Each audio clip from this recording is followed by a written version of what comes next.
Hello friends, நாம் இன்றைக்கி புளிக்குழம்பு எப்படி செய்கிறதுன்னு பார்க்கலாமா? அடுப்பு பற்ற வச்சுக்கலாம். ஒரு அடிகனமான பாத்திரத்தை வச்சுக்கலாம்.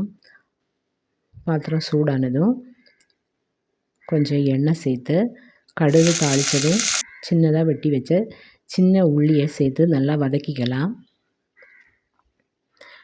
கருவேப்பிலை,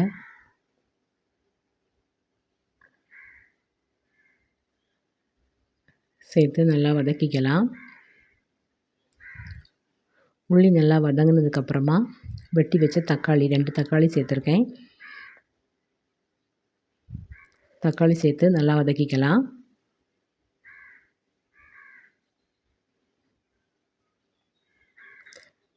தக்காளி நல்லா வதங்கினதும் 2 கத்திரிக்காய் சின்னதாக வெட்டி சேர்த்துருக்கேன். கத்திரிக்காய் சேர்த்து நல்லா வதக்கி விட்டுக்கலாம். அப்புறமா கொஞ்சம் புளி தண்ணி சேர்த்துக்கலாம்.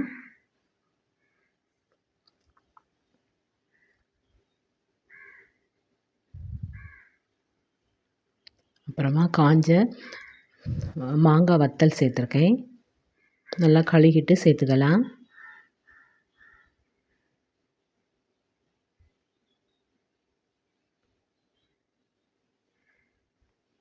எல்லாம் நல்லா கிண்டி கொடுத்துக்கலாம்.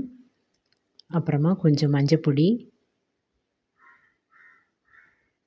உப்பு, தேவையான அளவு உப்பு சேர்த்துக்கலாம். நல்லா கொதிக்க வச்சுக்கலாம். மூடி போட்டு கொஞ்சம் நேரம் அடைச்சி வச்சிடலாம்.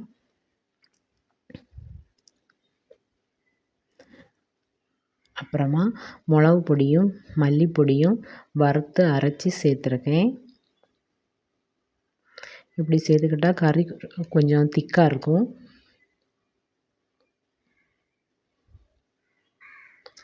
அப்புறமா கொஞ்சம் தேங்காய் அரைச்சி சேர்த்துக்கலாம்.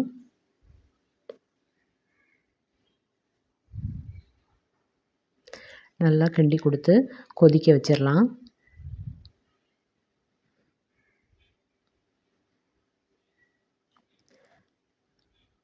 தேங்காய் நல்லா வெந்து கறி நல்லா கொஞ்சம் கட்டியானதும் அடுப்பு ஆஃப் பண்ணிடலாம்.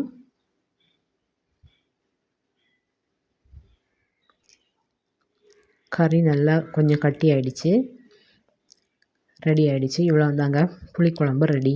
இந்த மாதிரி நீங்களும் செஞ்சு பாருங்கள். இந்த புளிக்குழம்புக்கு தொட்டுக்கிறதுக்கு கட்டிப்பருப்பு செய்யலாம். கட்டிப்பருப்பு எப்படி செய்கிறதுன்னு பார்க்கலாம். குக்கரில் கொஞ்சம் தண்ணியை கொதிக்க வைக்கலாம்.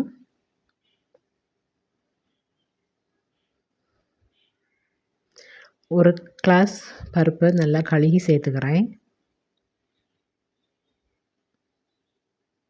அப்புறமா கொஞ்சமாக மஞ்சப்பொடி, கொஞ்சமாக காயப்பொடி, 2 பச்சை மிளகு, கொஞ்சம் உள்ளி, இதெல்லாம் சேர்த்து குக்கரை மூடி போட்டு மூடி வச்சிடலாம்.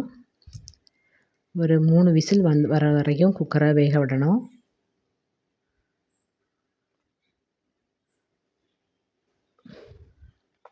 மூணு விசில் வந்தாச்சு. குக்கரை ஆஃப் பண்ணி வச்சுக்கலாம். பச்சை மிளகா, தேங்காய், ஜீரகம், வெள்ளைப்பூடு இதையெல்லாம் தண்ணி சேர்க்காம லேசாக அரைச்சி எடுத்துக்கலாம்.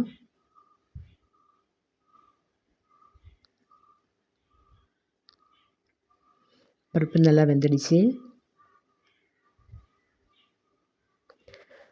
இது கூட நம்ம அரைச்சி வச்ச தேங்காயை சேர்த்துக்கலாம்.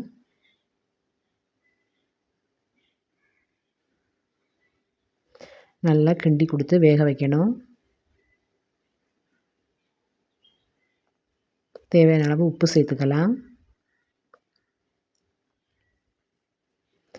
அப்புறமா தாளிசம் போட்டு சேர்த்துக்கலாம்.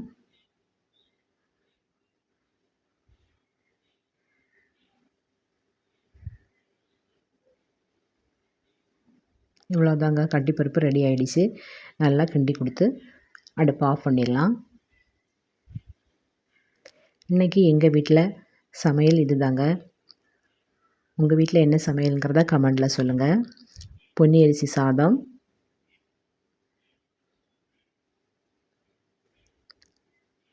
புளிக்குழம்பு,